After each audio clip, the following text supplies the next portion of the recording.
Alright, Shalom Akim. First and foremost, and give all praise to Yahweh Bashim Yahushai, the ones, the elder apostles, the great millstone, and blessings to you, sincere Akim out there, pushing this gospel in all sincerity and faith and honesty throughout the four winds of the planet, to help further the elect. Okay? And the title of this video is going to be the severity of 2esdras, the 16th chapter, the 27th verse. Okay? And I'm going to get into it real quick and read it out for you, brothers.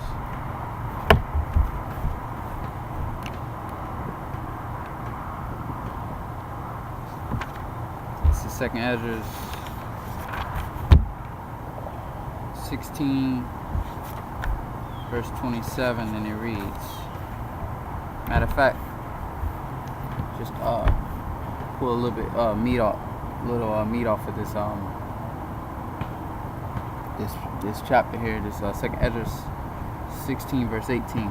Okay, it says, the beginning of sorrows and great mournings, the beginning of famine and great death, the beginning of wars and powers. It's like beginning of wars, and the power shall stand in fear, and the beginning of evils. What shall I do when these evils shall come?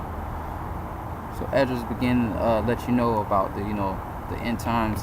It says this is all the beginning. And we're in those times, man. Okay. Verse 19, it says, behold, like I say, the verses in the point is in 27. Okay. As to behold, a famine and plague, tribulation and anguish were sent as scourges and amendment. Okay. But for all these things they shall not turn from their wickedness, nor be away mindful of the scourges. Okay, so they go back to that term normacy bias. Okay, they see the danger coming, but it doesn't pretty much process in their brain. It doesn't the alarm, like the scripture say, we have singed unto you and mourned unto you, speaking verbatim, but you have not piped, we have piped on you, but you have not danced, so to say. It says, behold, the victual shall be good and cheap upon the earth, that they shall think themselves to be in good case, and even then shall evils grow upon the earth, sword, famine, great confusion. Okay, for many of them that dwell upon the earth shall perish with famine. Okay, so the majority of the people, when things hit the fan, they're gonna die of famine. Okay, it says, and others that escape the hunger shall the sword destroy. And everybody that escaped the famine, it's pretty much how the elite's gonna wipe everybody, the masses of the people out, is by that famine. Okay, then the swords can be martial law, and ultimately the missiles. Okay, and then even the elect and Yahushua himself. We're gonna be that new threshing instrument. It says, verse 23, and the dead shall be cast out as dung, and there shall be no man to comfort them, for the earth shall be wasted, and the city shall be cast down. There shall be no man left to till the earth and to sow it. The trees shall give fruit, and who shall gather them? The grapes shall ripen, and who shall tread them? Okay. The book of Jeremiah, I believe the book of Jeremiah, so like if I'm wrong, but it says, you can do a quick word search and say, and few men left. Okay. Destruction gonna be so great that only a few men are gonna be left. Okay. And it says, for all places shall be desolate of men. Okay, verse 27 is the point. So that one man shall desire to see another and to hear his voice. Okay, now doing some research on that, and about solitary confinement and how it drives you crazy. And that scripture say how one man shall desire to hear another man's voice. Okay, and even I, it's lucky to speak on myself, but even I feel that a lot when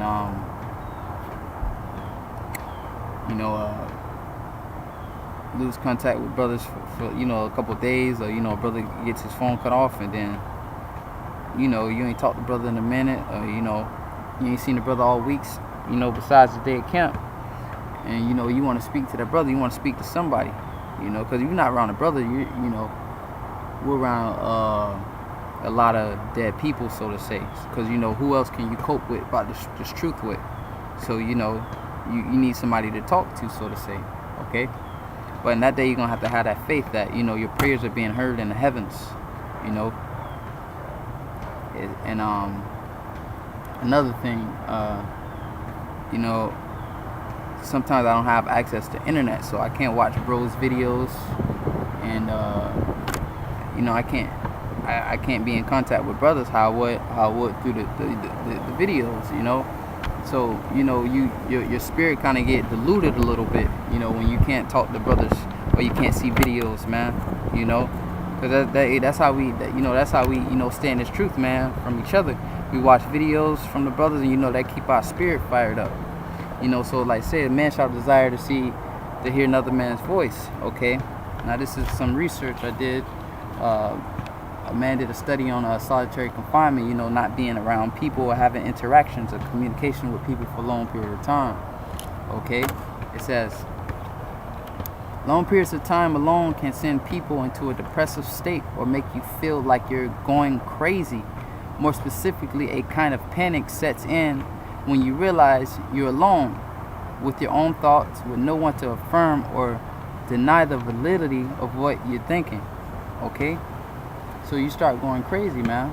Okay, when you spend long time alone, you start to answer the question of the validity of life, like, am I really here? What's really going on? To put that with the truth,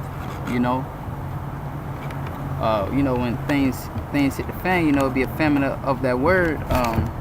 Amos 8:11. You're gonna be able to talk to a brother, man. You don't see a brother for days, man.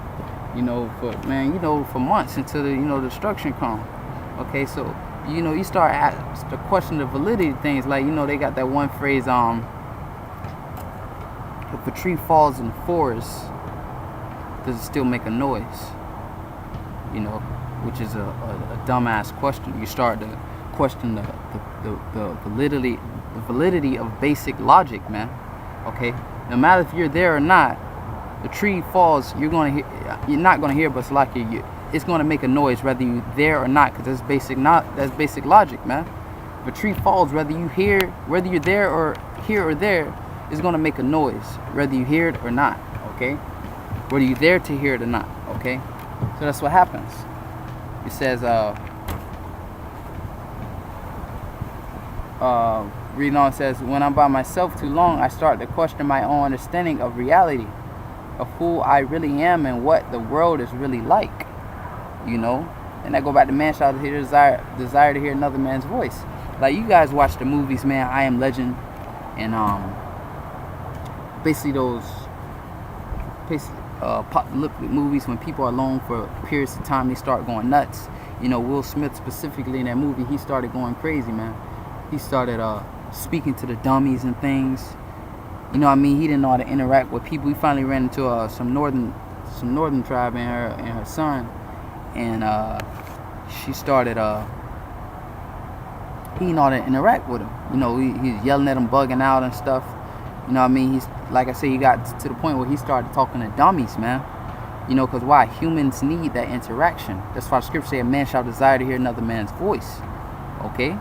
It says, all people do is depend on varying amounts and intensalities of social interaction to keep them happy, stable, and sane. This is not surprising, given that human beings are social animals by nature. Okay, so say human beings are social animals by nature. So it says all people do is depend on social interaction to keep them happy and stable.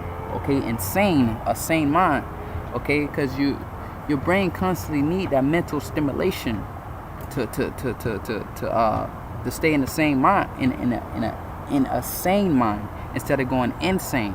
Okay, so you constantly need that mental stimulation of interacting with people and communicating, because you'll go crazy. Okay, so like scripture say, a man shall desire to hear another man's voice. So in that day, man, you gotta have that spirit on you, man, and that strong mind. You don't see nobody or brother for days, man. You start getting weak in the faith. Start thinking, oh man, is Yahushua really exist? Is he really coming back? Or what's really gonna happen is he really gonna come back and redeem us? You know, those are things gonna be going through your mind, you know, due to that lack of communication. Is the brothers all right, man? Oh man, the brothers probably already got beamed up, man, and I'm still down here. You know, you just gonna start thinking, man, like the mind is desperately wicked. Okay, you just gonna start thinking all kind of vain things. Okay. Oh man, Yahushua left me here to die, man. You know, he ain't gonna come back and get me, man. You know, I'm stuck here in Babylon. You know, I'm finna get hit by the missiles. And, you know, you just start thinking all crazy things because you ain't got a brother around to say, oh, you know, stay focused, man. You know, stay strong, man. Yahweh Shem Yahushua is there. You ain't got nobody around to, you ain't gonna have nobody around to say that, man, according to 2esdras 16:27 verse. You know, this might not apply to all brothers, but, you know, it might apply to some. You know, you don't know where you're going to be in that day or what kind of predicament you're going to be in, okay? You're not going to have a brother that'll come for you. That's why you got to stay in his word and keep that sound mind and hope that Yahweh Shem Yahushua give you that strong mind in that day, man, and that spirit, okay?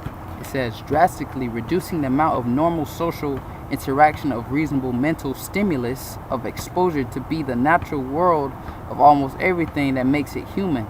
Bearable is emotionally, physical, and psychologically destructive. Okay, so that's psychologically destructive if you rapidly just decrease communication and it says communication and interaction. Okay, so that it literally messes with the brain, man. Okay, 2esdras 16:27. You got to understand the severity. That's why that's the title of this article. I mean, of this video, the severity of 2esdras 16:27, man, because you thinking about you know, martial law and all this other stuff. The scripture say, "Give me any plague, but the plague of the mind, man." Okay, so being alone can plague you in the mind. You know, the Most High is crafty, man. It's crafty, man. You know, he can come at you all ways. You know, worst way to come at you is mentally. You rather have the Most High come at you physically, okay? You know, afflict the flesh. Affliction of the mind is far more grievous, man. Okay? It says because it denies us the ability to ask questions and to seek reasons. Okay? So let's say you know how it be, man. You type on a brother page. You know, you see the brothers all the time. You type on a brother page. Hey, Shalom, y'all. You know, y'all Bashima Shabarakatah, good video. You know, that uplifts your spirit when a brother replied back, Shalom, you know, y'all Bashima Shabarakatah, stay strong. That boosts your spirit, man, because you say, oh man, the brother, you know, he contacted me. You know, he gave me that closure, so to say.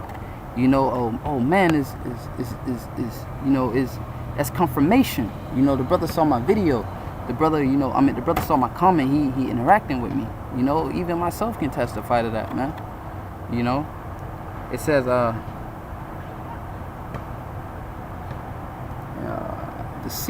seek reasons and information to form explanations that allow us to understand ourselves, as well as our world and our place and our purpose in this world.